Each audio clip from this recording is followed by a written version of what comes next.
So you crossed 7 figures. Congrats, seriously. That's a big deal. But let me guess what your life actually looks like right now. You're answering Slack messages at dinner. Your team can make a single decision without running it by you first. And every time you try to take a day off, something breaks.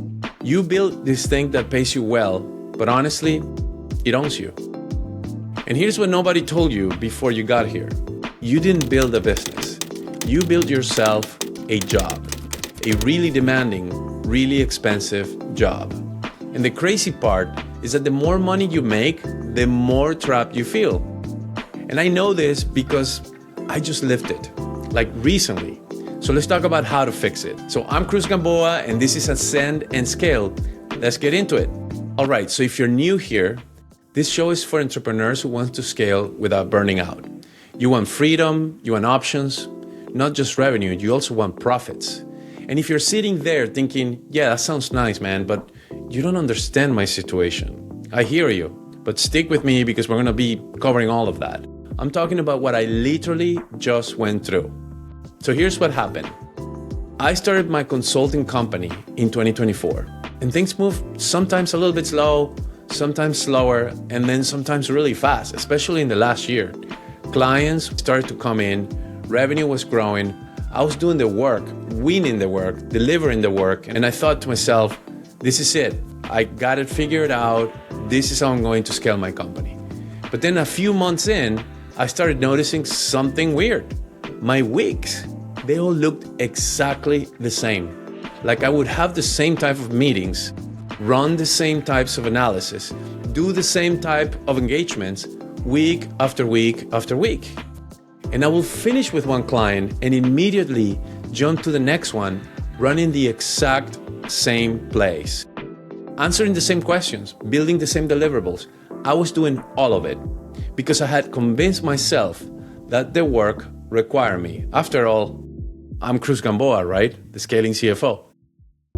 So the thing is, I thought that I was the secret sauce, that nobody else could do it the way I do it. Have you ever told yourself that story? Yeah, me too. So one day, and this was kind of recent, by the way, I'm not talking years ago, I just stopped. I looked at what I was actually doing, like really looked at it. And I had this realization that honestly kind of messed with me at first. So my expertise, the thing that I thought made me special, it was just an algorithm. And I don't mean that in some fancy tech way. I mean it like literally. It was a series of steps, the same steps every single time, just with different inputs. Different client names, different industries, different numbers on the spreadsheet. But the process was identical. And that meant something huge, in my opinion, because if it is an algorithm, it can be documented. And if it can be documented, it doesn't actually require me or you for that matter. So now look, when I realized this, I'm not gonna lie, I was uncomfortable because we like to think that we're special, right? We like to believe our experience is this unique, irreplaceable thing that only we can deliver. But here's the truth. That belief, that story that we tell ourselves, that's exactly what keeps us stuck. And by the way, I'm not the only one who thinks this way. You know Elon Musk? You can love him, hate him, doesn't matter. The guy runs like 5 companies at once, and there's a reason that he can do all of that. Well, first of all, he's a workaholic, but he also has this thing he calls the algorithm. And apparently, he repeats it at almost every meeting at Tesla and SpaceX. His team knows it so well, they mouth the words along with him. So, and it's really just 5 steps when you actually boil it down to the basics. So the first one is question every requirement. Delete what's unnecessary. Simplify, accelerate, automate. That's it. Those are the 5. The idea is very simple. If something isn't grounded in like the law of physics, if it's not an absolute truth, then it can be questioned. It can be changed. It can be turned into a system. And when I heard that, I thought, well, that's exactly what I did with my own business. I just didn't have a name for it. So let me show you what this actually looked like, at least for me. I started writing everything down, and I don't mean like fancy documentation. I mean like literally just wrote out the steps in a piece of paper. So what questions do I ask on a discovery call? I wrote it down. What frameworks do I use for analysis or for a certain problem? I wrote it down. How do I structure my recommendations? I wrote it down. And all of it became SOPs, standard operating procedures. Basically a playbook for how I deliver. But here's what changed, at least for me.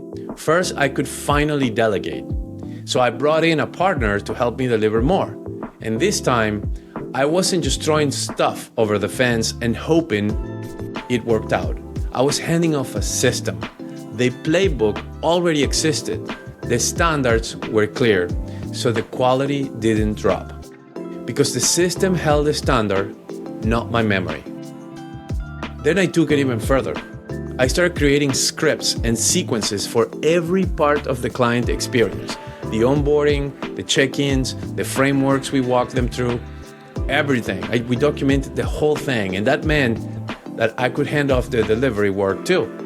Not all of it. I didn't disappear, but I saved myself for the clients I actually love working with. The ones who energize me. The ones where I genuinely want to be in the room.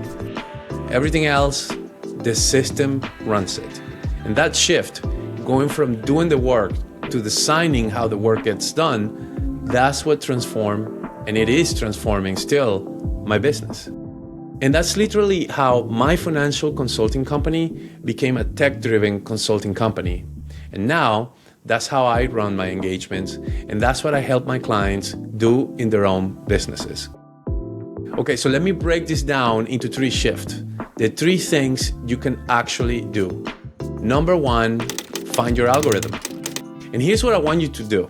Think about the last 10 clients you work with, or the last 10 projects, whatever the core of your work is. I guarantee you that 80% of what you did was the same. The same questions, the same framework, the same deliverables with different labels slapped on them. So that's not your genius, that's your algorithm. So write it down, all the emails, the questions you send out, the questions you always ask, the templates you keep reusing. Just don't overthink it too much, just document what you actually do. Number 2, turn those SOPs into a delegation machine. And this is where most people get stuck. They write everything down, they feel super organized, and then they just keep doing everything themselves. Don't be that person. And by the way, if writing SOPs feels overwhelming, here's a hack. Use Loom. So just record yourself doing the thing, walk through it, explain what you're doing and why, and Loom actually has a feature now that turns your video into a written SOP automatically. So you don't even have to write it. You just do the work once on camera, and now you've got a playbook someone else can follow. Anyway, take your workflow and go through each step. Ask yourself, does this actually require me, or does it just require my system? Like for me, kickoff calls, yeah, I still do those for the clients, but the business model self-assessment, that's a form they fill out before we even meet.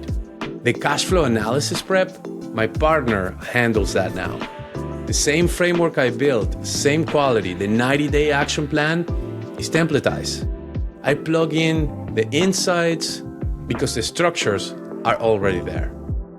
So I went from doing 100% of the delivery to like maybe 30%, and nothing broke because the system held the standard, not my calendar. So number 3 is protect your time for the work that actually matters. Look, you don't have to disappear from your business. You just have to choose where you show up. I still get in the room with clients I love, the ones who push me, the ones who are building something exciting that I'm generally excited about. That's where I want to be. But everything else, the repeatable stuff, the standard deliverables, the follow-up sequences, I let the system handle those. And that's not me abandoning my clients. That's me respecting my own time enough to give my best energy to the moments that actually need it. So here's the bottom line. A seven-figure business should give you options. It should give you freedom. It shouldn't bury you in obligations. And if you're working harder than ever, but feeling less in control, that's not a revenue problem. That's an architecture problem. So you don't need to hustle harder. You need to look at your work and see it for what it really is. A set of repeatable steps, waiting to be documented, waiting to be delegated, waiting to be designed into a system that doesn't depend on you for every little thing. The grind got you here. I respect that. But the grind won't get you where you're trying to go, because your job is not to be the machine. Your job is to build the machine. Right, so here's what I want you to know. What's your algorithm? Like seriously, what is that thing you do every single week that you've convinced yourself only you can do?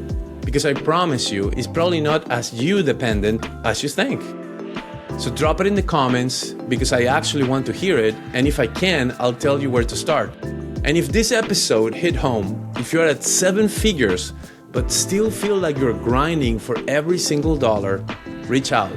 Let's talk about what's actually going on. I would love to help you see it differently. And that's it for this one. I'm Cruz Gamboa, and this is Ascend and Scale. So keep scaling.